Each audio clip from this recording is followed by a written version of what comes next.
ngithathele lithuba nginibingelele phindze nginemukele esifundweni sethu salamhla serhapsody yamaqiniso. Lamhla kungumgcibelo 15 enyangeni yaFebruary kuyo umnyaka wa 2025. Sifundza ngesihloko lesimnanzi kakhulu lapho umfundisi asifundisa ngokuthi lwati lwakho ngemigomo yakamoya. Lwati lwakho ngemigomo yakamoya. Sicephuna encwadini yaPetro wesibili sahluko sekuqala livesi lesithathu.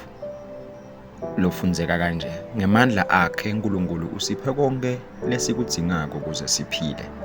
Simesabe njengoba simati yena lowasibitela ekuhlanganyeleni naye emandleni nasebukhosini bakhe. Uyasibhalela ke umfundisi uthi impilo tethu setendiwe tabangqono nyalo ngalokwatfola ngulabo labaphile embi kwetfu, labo labafunze ngagesi, kukhangana kwetintfo, kushisa, kwakheka kwemvula nalokunye. Loko labakutfola sekusinikete ematfuba ekuphila kangcono, kwenta impilo yaba melula, yaba ngcono, yaphindze yashesha kunaletinye titukulwane.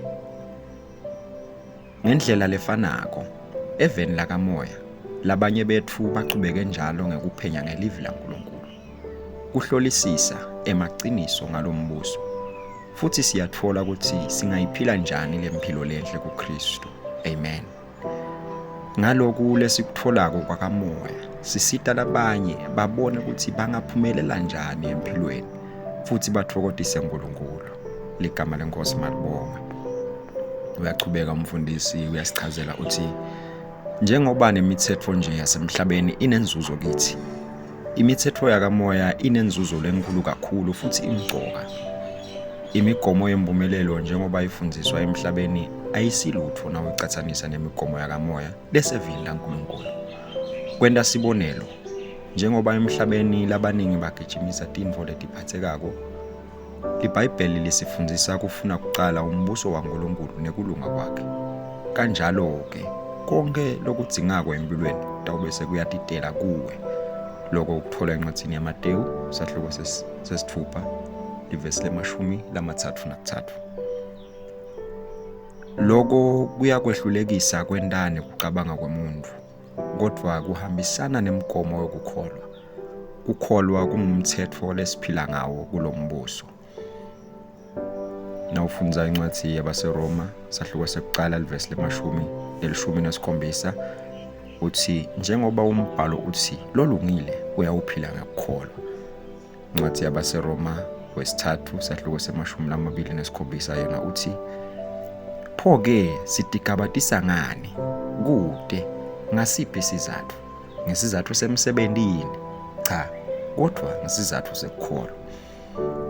Uyachaza umfundisi uthi kumele utifundzise kuphila ngemtsetfo yokukholwa, ucondzile futhi wethembekile kunemtsetfo yasemhlabeni.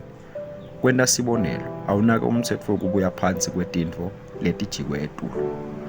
Wake wavuka yini ngalenye lilanga weva kutsi lo mtsetfo lo awusasebenti? Wakhanza nje konke sekundanda eduku emoyeni? Cha, lo mtsetfo solo uyasebenta sonke isikhatsi.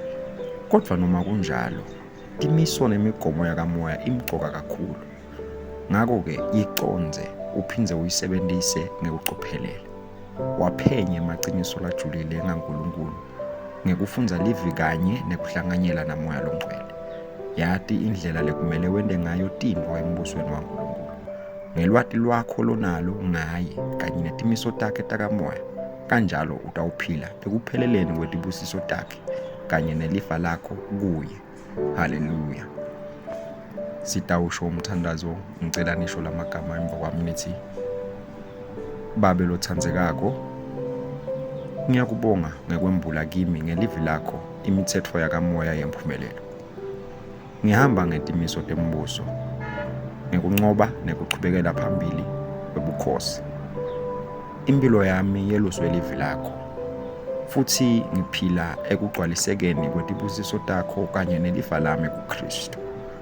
Ngiyakubonga amoya longcwele longiholela kulo lonke iqiniso. Egameni likaJesu. Amen.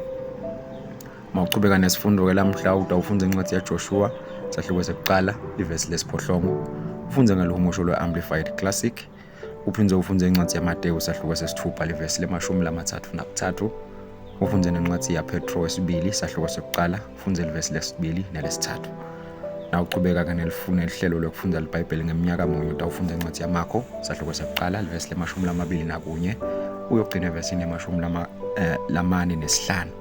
Uphinde ufunde nencwadi yaLeviticus ufunde sahluko sesiphohlongo.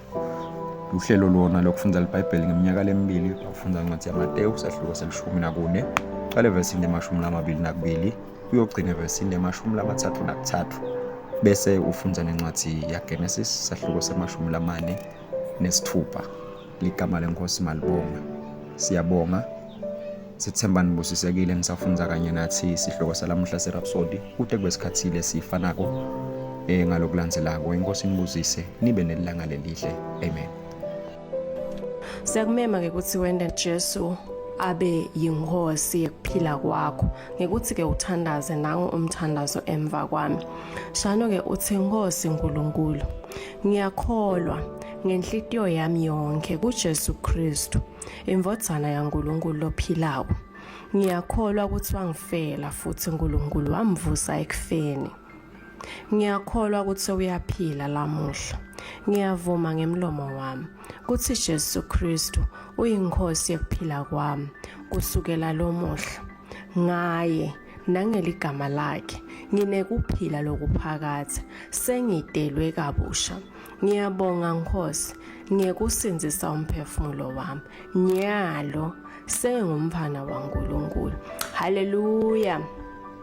Siyakuhalalisela nyalo sewungumfana waNkulunkulu. Kanti ke kufunza kabanti ngempilo yakho lensha kuKristu. Sikhona njengelibandla laseChrist Embassy eSwatini.